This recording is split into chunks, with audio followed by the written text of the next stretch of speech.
ஏங்க எதுக்கு நீங்க இங்க நிறுத்திட்டீங்க? நான் போறது தானே போக சொன்னேன். ஏமா உன்னதாமா கேக்குறேன், எதுக்கு நீங்க இங்க நிறுத்திருக்கீங்க? வண்டி எடுமா. ஏமா இப்ப எடுக்க போறீங்களா இல்லையா?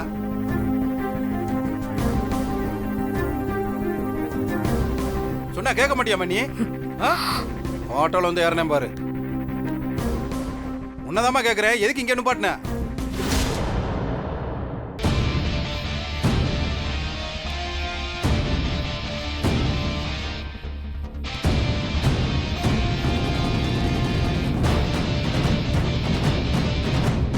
ஏமா உன்னதாமா கேக்குறேன், எதுக்குமா நிப்பாட்டின?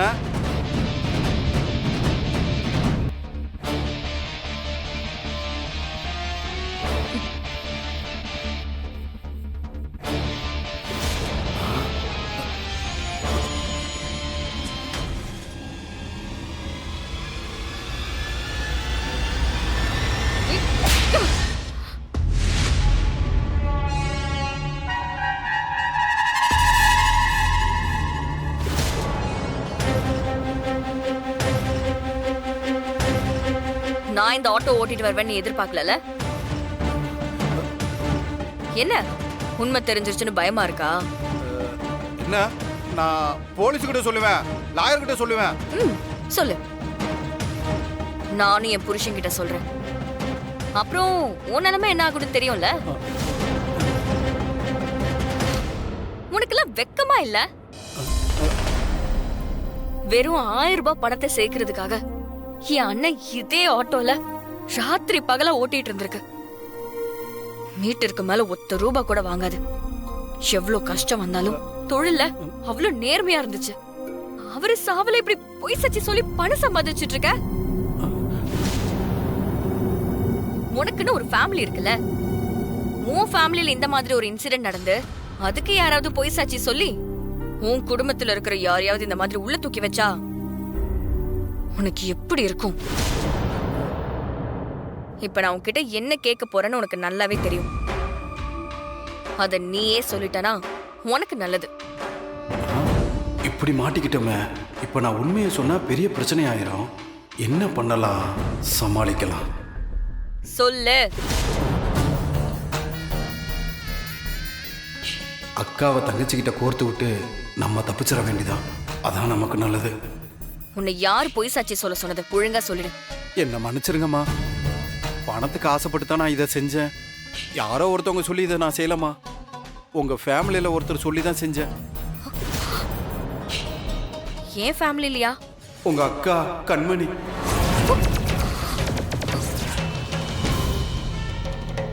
அவங்க தான் இப்படிலாம் பொய் சொல்ல சொன்னாங்க. அதனால தான் நான் இப்படி சொன்னேம்மா.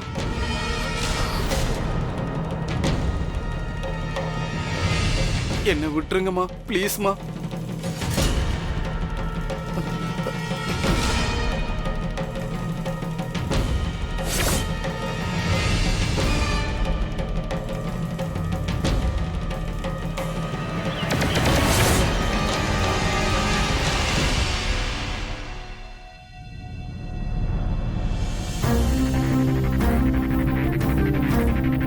உன்னை யார் பொய் சாட்சி சொல்ல சொன்னது? ஒழுங்கா சொல்லிடு. உங்க அக்கா கண்மணி.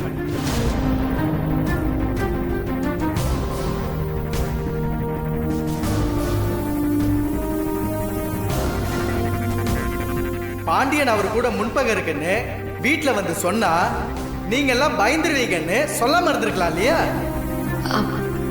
தெரியல சார்.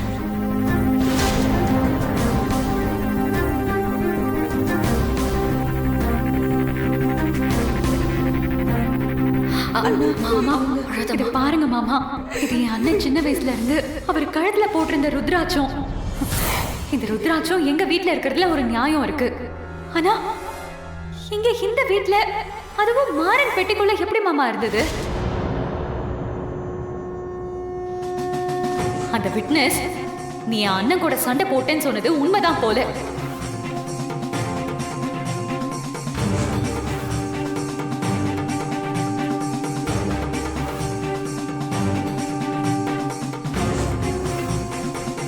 ரூமில் ருத்ராட்சி யார் கொண்டு வந்து வச்சான்னு கேட்டல, நான் தான் கொண்டு வந்து வச்சேன். அவன் கூட நடந்த சண்டையில் அவன் கழுத்துலேருந்து அருந்து என் கையோட வந்துருச்சு.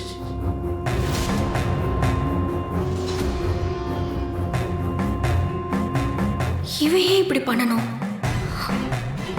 ஒருவேளை மாறனுக்கு கண்மணி தான் இதை பண்ணியிருக்கான்னு தெரிஞ்சிருக்குமா? கண்மணி மாட்டி விடக்கூடாதுன்னு தான் இவன் பழைய ஏத்துக்கிறானா? இல்ல வேற எதுவும் காரணம் இருக்குமா?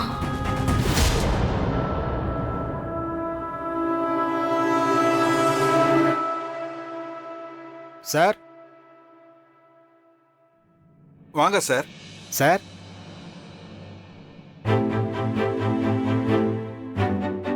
உட்காருங்க சார். பரவாயில்ல சார், உங்க ஃபேமிலியில் எல்லாரையும் வர சொல்லுங்க, முக்கியமான விஷயம் பேசணும். வெளி நான் சொல்லுண்ணா. எல்லாரையும் வர சொல்லு. இதோ வந்துட்டாங்க. சொல்லுங்க சார், என்ன முக்கியமான விஷயம்? சார் நீங்க கவலை விடுங்க சார், இந்த கேஸே மொத்தமா முடிய போகுது சார். முடிய போதா?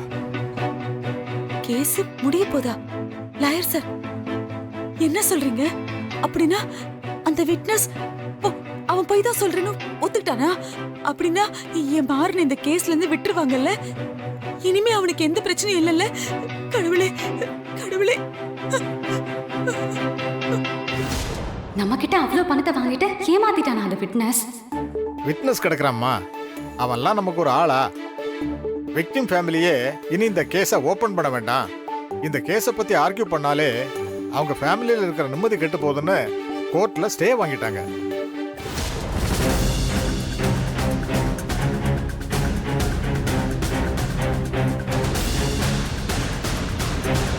விக்டிம் ஃபேமிலினா ஏன் ஃபேமிலியா? யாரு ஸ்டே வாங்குனது? லாயர் சார் ஸ்டே வாங்கிட்டாங்கன்னா யாரு யாரு ஸ்டே வாங்கினது? வேற யாரு? உங்க வீட்டு மருமக தான்.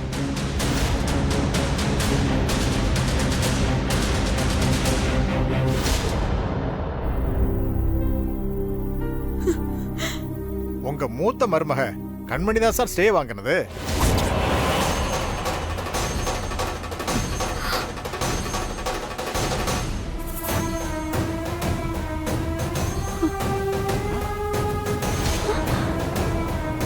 கடவுளே நீ கண்ணை திறந்துட்டப்பா. நான் அழுது அழுகை எல்லாம் காதுல கேட்டுடுச்சு, காதுல கேட்டுடுச்சு. நல்ல வழியை காமிச்சிட்டேன். இது போதும், எனக்கு இது போதும். ஏமா நீதான் கேஸுக்கு ஸ்டேர் வாங்கினியா? ஆமா சார், அவங்க தான் வாங்கியிருக்காங்க. நான் செக் பண்ணிட்டு தான் சார் சொல்றேன். நம்ம கிட்டயே இந்த பிரச்சனைக்கு சொல்யூஷன் இருந்தோம், நாம அதை டிஸ்கஸ் பண்ணாம போயிட்டோம். ஆரம்பத்திலே நான் உங்ககிட்ட இதை கேட்டிருப்பேம்மா. ஆனா நீயா முடிவெடுக்கணும். நான் இந்த விஷயத்துல உன்னை கட்டாயப்படுத்த கூடாதுன்னு தான் ஒதுங்கி இருந்தேன். இந்த குடும்பத்தோட நிலைமையை புரிஞ்சுக்கிட்டு இந்த குடும்பம் நிம்மதியா இருக்கணும்னு நீ இவ்வளவு பெரிய காரியம் பண்ணிருக்க.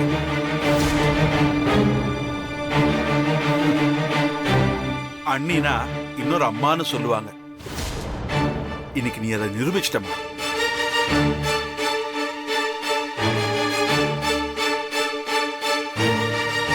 இந்த குடும்பம் உனக்கு ஜென்மத்துக்கு நன்றி கடன் பட்டிருக்கு. கண்மணி கண்மணி ரொம்ப நன்றிம்மா. எங்க எங்கேயும் பிள்ளைய போலீஸ் பிடிச்சிட்டு போயிடுவாங்களோ, அவனை ஜெயில போட்டுருவாங்களோ, காலம் பூரா அவன் ஜெயிலே இருந்துருவானோன்னு நான் ரொம்ப தவிச்சு போயிட்டேன். நான் கும்பிடுற அந்த முருகன் தான் உன் மனசுல பூந்து இப்படி ஒரு காரியத்தை பண்ண வச்சிருக்காரு. இதுக்கு நான் உனக்கு காலம் பூரா நன்றியோட இருப்பேன், நன்றியோட இருப்பேன். நீ நல்லா இருப்ப கண்மணி, நல்லா இருப்ப.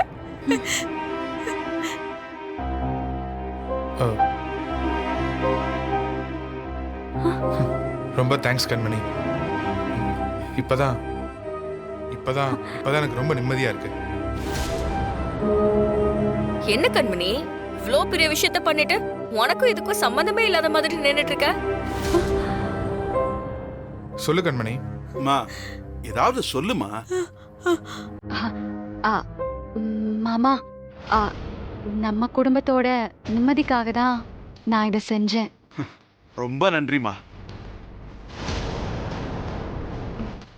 எப்பவுமே கண்மணிக்கு இந்த குடும்பம் தான் முதல்ல மாமா. அதுக்கப்புறம் தான் அவளோட சொந்த வெறுப்பு விருப்பம் எல்லாம். கண்மணி அதை நிரூபிச்சிட்டா.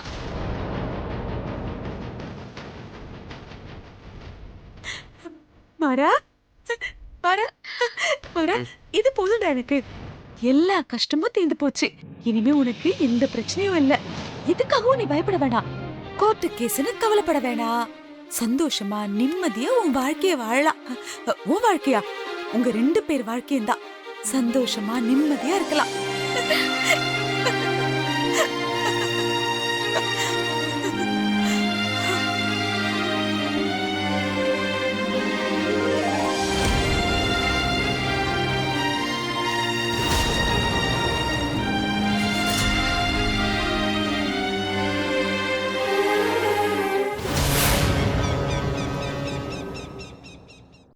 மேடம், என்ன நடக்குது? என் ஒய்ஃப் ஹெல்ப் பண்ண சொன்னான்னு நான் அவ்வளோ ரிஸ்க் எடுத்து இந்த கேஸை நடத்திக்கிட்டு இருக்கேன்.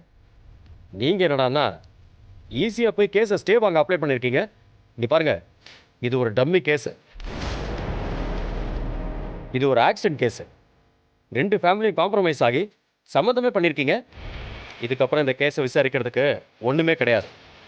ஆனாலும் நான் உங்களுக்காக செல்ஃப் இன்ட்ரெஸ்ட் எடுத்து இந்த கேஸை நடத்திக்கிட்டு இருக்கேன். நீங்கள் அந்த விட்னஸை மிரட்டி அவனை பொய் சாட்சி சொல்ல வச்சுருக்கீங்க. இதெல்லாம் வெளியே தெரிஞ்சதுன்னா என் வேலைக்கே ஆபத்து வந்துடும் மேடம். நீங்கள் எதையுமே பெருசாக எடுத்துக்காம உங்கள் இஷ்டத்துக்கு போய் கேஸை ஸ்டே வாங்க அப்ளை பண்ணால் என்ன அர்த்தம்? கமிஷனர் ஃபோன் பண்ணி என்னை அசிங்கமாக கேட்குறாரு. உங்களை நம்பினதுக்கு என்னையே அசிங்கப்படுத்திட்டீங்க மேடம். சார், ஒரு நிமிஷம் நான் சொல்றத கொஞ்சம் கேளுங்க. என்ன சொல்ல போகிறீங்க? போதும் மேடம், இனி உங்கள் சவகாசமே வேண்டாம். சார், ஒரு நிமிஷம், நான் என்ன சொல்றேன்னு கேளுங்க. நான் ஸ்டேக்கு அப்ளை பண்ணல சார். நீங்கள் பண்ணாமல் வேற யார் பண்ணா? அதான் சார் எனக்கும் தெரியல. ஆனா நான் கண்டிப்பா ஸ்டே வாங்கல. அந்த மாறனை ஜெயிலுக்கு அனுப்புற வரைக்கும் எனக்கு கோவம் அடங்காது. அதுக்காக நான் என்ன வேணாலும் செய்ய தயாரா இருக்கேன். நான் எப்படி சார் போய் ஸ்டே வாங்குவேன்? நீங்கள் அப்ளை பண்ணீங்கன்னு தானே லாயர் சொல்கிறாரு. உங்கள் சைன் தான் ஃபார்மில் இருக்கு. இது நான் இல்ல சார். என் அண்ணனை வண்டி ஏத்தி கொன்ன ஒரு அக்யூஸ்ட் அவன். இன்னைக்கு என் தங்கச்சி வாழ்க்கையையும் சேர்த்து கெடுத்துட்டு இருக்கான். அப்படிப்பட்ட ஒருத்தனை நான் ஏன் சார் காப்பாத்த நினைக்கணும்? அப்போ என்னதான் மேடம் நடக்குது? அதான் சார் எனக்கும் தெரியல. போங்க மேடம், ஏற்கனவே இந்த கேஸ் ரொம்ப வீக்கு. இப்போ மொத்த ஃபேமிலியும் அவனுக்கு ஃபேவராக இருக்காங்க. இதில் இன்னொரு ஸ்டே வேற வாங்கியிருக்கீங்க. கேட்டால் இல்லைன்னு வேற சொல்கிறீங்க. எனக்கு ஒன்றுமே புரியல மேடம். இதுக்கப்புறம் இந்த கேஸை நடத்த முடியுமானே தெரியல. தயவு செஞ்சு ஆளை விடுங்க. சார், ஒரு நிமிஷம். இதுக்கு பின்னாடி வேற யாரோ இருக்காங்க சார். யாரு? அதான் எனக்கும் தெரியுங்க சார். கண்டிப்பா யாரோ நல்லா திட்டம் போட்டு தான் செஞ்சிருக்காங்க. அது யாரு என்னன்னு கண்டுபிடிச்சு அவங்கள ஆஃப் பண்ணா எல்லா பிரச்சனையும் முடிஞ்சிரும் சார். எப்படி கண்டுபிடிக்கிறது? ப்ளீஸ், அதுக்கு நீங்க தான் சார் ஹெல்ப் பண்ணணும். சார், அது யாருன்னு எப்படியாவது கண்டுபிடிங்க சார். யாரா இருந்தாலும் சரி, அடிச்சு கை காலை முறிச்சு விட்டுருங்க. இனிமே இந்த கேஸ்ல அவங்க தலையிடவே கூடாது.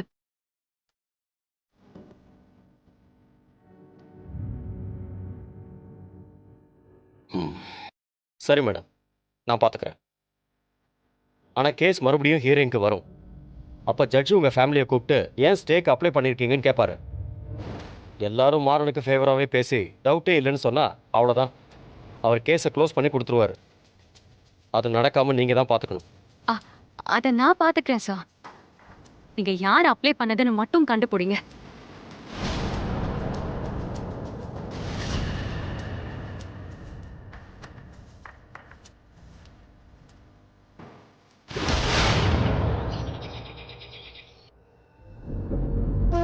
ஏற்கனவே இந்த கேஸ் ரொம்ப வீக்கு. இதில் இன்னொரு ஸ்டே வேற வாங்கியிருக்கீங்க. இதுக்கப்புறம் இந்த கேஸை நடத்த முடியுமானே தெரியல. தயவு செஞ்சு ஆளை விடுங்க. இந்த கேஸை நடத்தி அவனை எப்படியாவது உள்ள தள்ளிடலான்னு பார்த்தா ஏன் கையெழுத்து போட்டு ஸ்டே வாங்கியிருக்காங்க.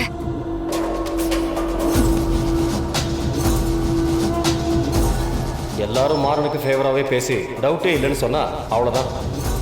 அவர் கேஸை க்ளோஸ் பண்ணி கொடுத்துருவார். இவ்ளோ கஷ்டப்பட்டு நான் இந்த கேஸை நடத்திட்டு இருக்கேன். இந்த இன்ஸ்பெக்டருக்கு என் மேல நம்பிக்கை இல்லாம போயிடுச்சு. இதை இப்படியே விடக்கூடாது. அக்கா,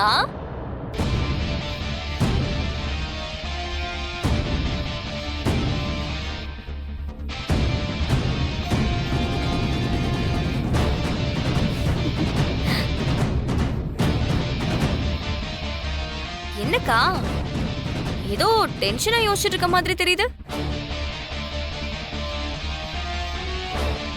நீ மாறன் விஷயத்துல இந்த மாதிரி ஒரு முடிவு எடுப்பேன்னு நான் நினைச்சு கூட பாக்கலக்கா. எப்படிக்கா கோர்ட்டுக்கு போய் இந்த கேஸ்ல இருந்து ஸ்டே வாங்குறதுக்கு அப்ளை பண்ண?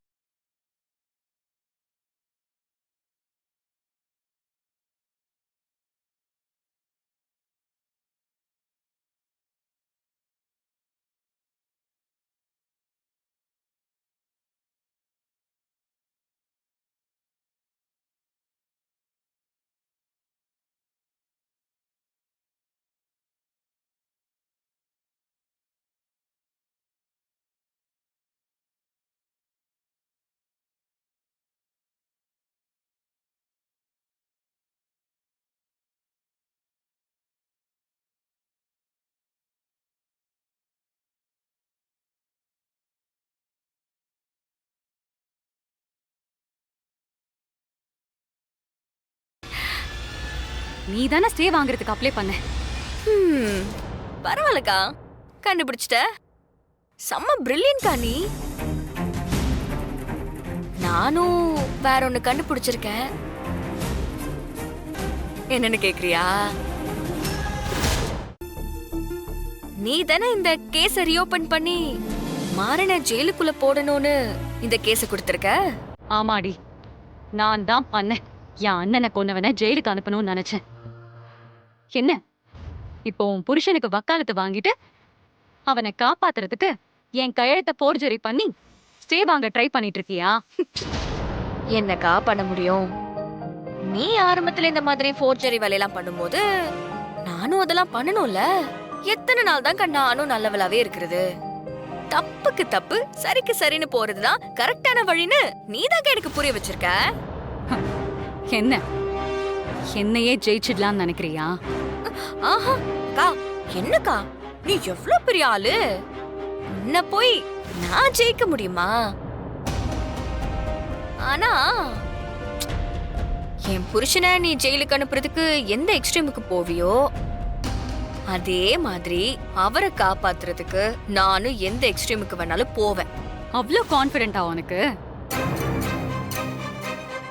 ஆஃப்டர் ஆல் ஒரு ஸ்டே வாங்குறதுக்கு அப்ளை பண்ணிட்டா அவனை இதுல இருந்து வெளியே கொண்டு வந்துடலாம் நீ நினைச்சிட்டு இருக்கியா? அதெல்லாம் இல்ல. என்ன பண்ணாலும் நீ அடுத்தடுத்து ஏதாவது ஒரு கிரிமினல் வேலையை பண்ணி அவரை திரும்ப தூக்கி ஜெயில போறதுக்கு யோசிப்பேன். இதெல்லாம் தெரிஞ்சுதான் நான் இறங்கியிருக்கேன். இது சும்மா ஆரம்பம்தான். உன்னால முடிஞ்சதை செய்ய. நீ என்ன செஞ்சாலும் அதை தடுக்கிறதுக்கு நான் ரெடியா இருப்பேன். என்னை தாண்டி உன்னால இந்த கேஸ்ல ஜெயிக்கவே முடியாது. உன் அக்கானா? அட சும்மா அதே சொல்லிக்கிட்டு இருக்காத. எத்தனை தடவை தான் சொல்லுவ? ஆமா நீ அக்கா தான், நான் உன் தங்கச்சி தான். எனக்கு முன்னாடி நீ பிறந்திருந்தாலும் உன்னை பார்த்து வளர்ந்தவ தானே நான். உன்னை பத்தி எனக்கு நல்லாவே தெரியும். நீ எப்ப எதுக்கு எப்படி யோசிப்ப, என்ன மாதிரி முடிவு எடுப்பன்னு எனக்கு நல்லா தெரியும். ஒன்னும் இல்ல, இப்ப கூட இந்த வேலையை நீதான் செஞ்சேன்னு இந்த குடும்பத்துக்கிட்ட சொன்னேன்னு வையேன், என்ன பண்றது? அக்காவோட வாழ்க்கை கெட்டு போயிடக்கூடாதுன்னு நான் அமைதியா இருக்கேன். எனக்கு நீ வாழ்க்கை பிச்சை போடுறியா? ராகவன் மாமா பாவம் உன்னை போய் ரொம்ப நம்பிக்கிட்டு இருக்காரு. அவரோட நம்பிக்கையை நான் கெடுத்துடக்கூடாதுல்ல, அதனாலதான். உன்னை பத்திலாம் எனக்கு நல்லா தெரியும் கண்மணி. உன்னை பொறுத்த வரைக்கும் இந்த வாழ்க்கை உன் காலில் போட்டிருக்க செருப்பு மாதிரி. இஷ்டம் இருந்தா போட்டுக்கலாம், இல்லைன்னா தூக்கி போட்டு போய்கிட்டே இருக்கலாம். ஆனா ஒண்ணு, வெறும் காலோட நடந்தோன்னு வச்சுக்கோயேன், இந்த மாதிரி கண்ட கண்ட அசிங்கத்தெல்லாம் மிதிக்கிற மாதிரி இருக்கும். கல்லு முள்ளுன்னு அடிபட்டு கால்ல ரத்தம் கூட வரலாம். செருப்பா இருந்தாலும் அது கொடுக்கிற சேஃப்டி வேறல்ல. கொஞ்சம் பார்த்து நடந்துக்கோ. எனக்கே அட்வைஸ். சாச்சா, எனக்கும் அது பிடிக்காது, உனக்கும் அது பிடிக்காதுன்னு தெரியும். இது வார்னிங். வீரா, நீ தப்பு பண்ணிக்கிட்டு இருக்க. நான் இப்பதான் எல்லாத்தையும் கரெக்டா பண்ணிட்டு இருக்கேன். இத்தனை நாள் நீ என்ன பண்ணாலும் அதுல தப்பே இருந்தாலும் அதுல நியாயம் இருந்துச்சுன்னு நம்பினேன். உன்னால மாறன் பண்ண தப்ப மன்னிக்க முடியலன்னு நான் புரிஞ்சுக்கிட்டேன். ஆனா என்னைக்கு நீ அவன் செய்யாத தப்ப சொல்லி தண்டிக்கணும்னு நினைச்சியோ அப்பவே உன்னோட எல்லா நியாயமும் செத்து போச்சு. இனி உன்னோட எந்த சதியும் ஜெயிக்காது.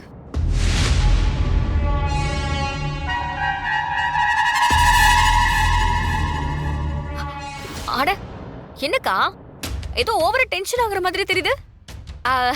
நான் வேணா உனக்கு ஜூஸ் ஏதாவது போட்டு கொண்டு வரவா? இல்ல நான் வேணா உனக்கு டீ போட்டு எடுத்துட்டு வரேன். உனக்கு தான் என்னோட டீனா ரொம்ப பிடிக்கும்ல. ஏய் ஏய்